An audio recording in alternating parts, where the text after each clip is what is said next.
Hello, hello, un coaching juif extraordinaire aujourd'hui. On va apprendre à développer notre confiance en nous et notre estime personnelle. Comment? Grâce à la parashat Shlach Lecha, où Moïse va envoyer 12 explorateurs pour faire la reconnaissance avant de rentrer en Eretz Israël. Et là, malheureusement, ces explorateurs vont revenir, en tout cas 10 sur les 12, vont revenir avec un discours calomnieux. Mais en vrai, ils ne sont pas calomnieux sur la terre d'Israël. Ils sont calomnieux sur eux-mêmes. Je m'explique. On est toujours la projection de ce qu'on pense de nous.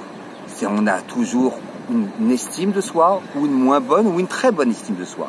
Et en fonction de notre estime de nous, on va pouvoir appréhender les choses qui nous sont confrontées. Je vous rappelle la base, il y a toujours deux données. Qui nous sommes, avec nos différentes composantes, mes talents, mes compétences, mes envies, mes objectifs, etc., etc. Et de l'autre côté, il y a toujours la proposition d'existence qui nous est faite dans la vie. Et notre job, simplement de les réunir. C'est tout.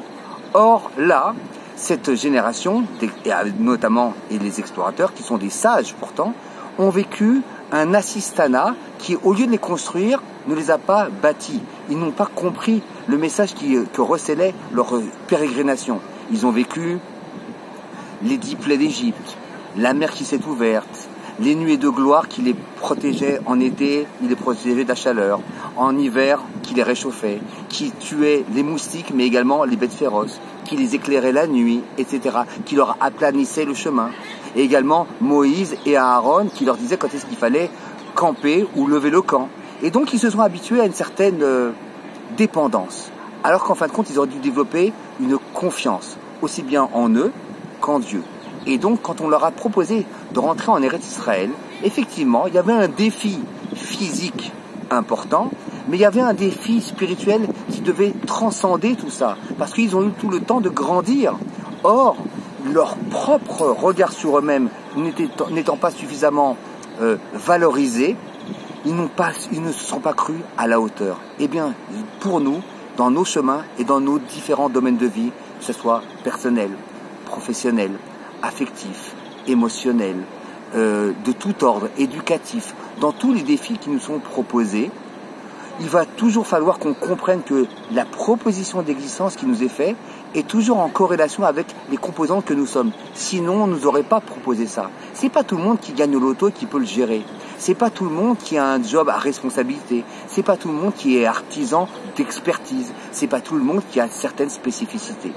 Ou un couple de telle nature, ou des enfants de telle fonction, avec de tels comportements.